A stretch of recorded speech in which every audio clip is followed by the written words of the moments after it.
tết trời xua đó. Không quay à? Quay. Xua tết trời xua. Thẳng cái khe này đúng không? Cái ở đây nó có hàng rào đi qua đây rồi. Hàng rào hết à? Tết trời xua đó, con gì xua trò chỉ trong chúng ta nó đâu. Cũng tu lò dễ bên trong đây. Chỉ xua trời.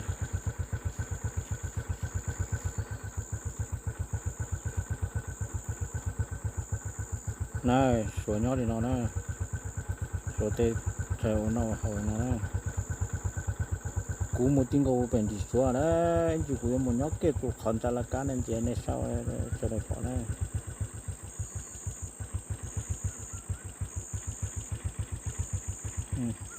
Xua nó hồi nó.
Cô sợ này, giờ mua là bộ bè và đi tới nên chơi cô chôm nên một thằng bé một bó sò tuần chơi và đi tới sửa tên đi tới nhà la này, bây giờ một số và đi tới sửa cho đi tới nhà la này, cái gì này, lên đi,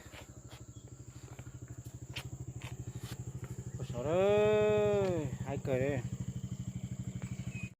muốn nó sợ đấy, nên để anh mù đấy, đi to thì tiêu đấy.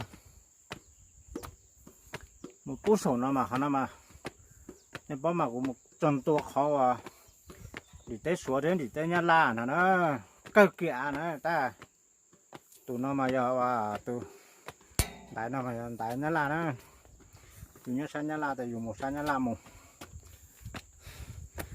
cú chỉ to một cái đấy rồi nó thì nó thở rồi chứ đấy một thế rồi nó chả ôi dồi mệt thế nhỉ Cảm biết. Chút này phải hơn mấy trăm bật đấy.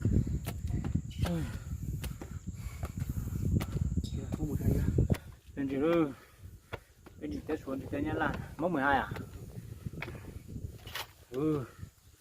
mình đợi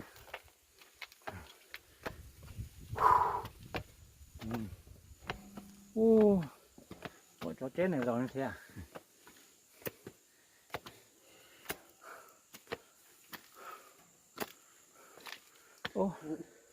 đất của mình vẫn sang bên kia đến đây đất của mình à Thế nó đi theo khe mà. Từ đây dọc vào khe xong đi theo khe xuống.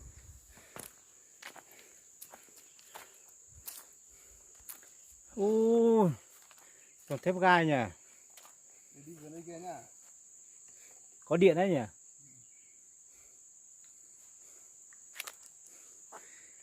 thế nên chơi giàu thì bỏ thế họ rồi nó tại của tôi tin cầu để nó để đàn anh chia trong nữa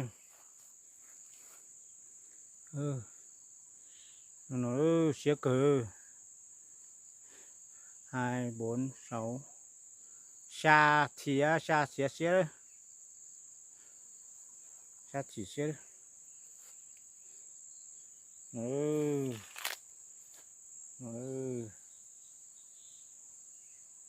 là cho ra là cá dùng nó đó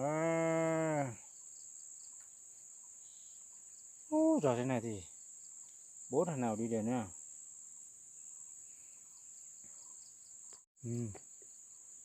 Giờ rồi là ca hành được tà này. Một chỉ to dễ thế nó đấy, tán chỉ điểm giật đấy. Đây là đất của mình đúng không? Bên cái này là đất của họ đúng không? Bên kia sao là đất của họ?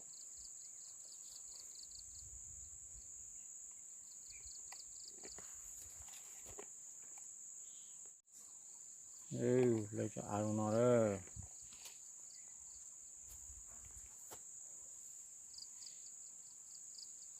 Cái này là dây thép gai đấy nhỉ? Đi vào nha, nó có camera đấy, ra đây đấy. Nó có điện ở đấy đấy. Có điện nó camera đấy, đi nó thôi là nó. Để xuống bộ ngoại giao đấy.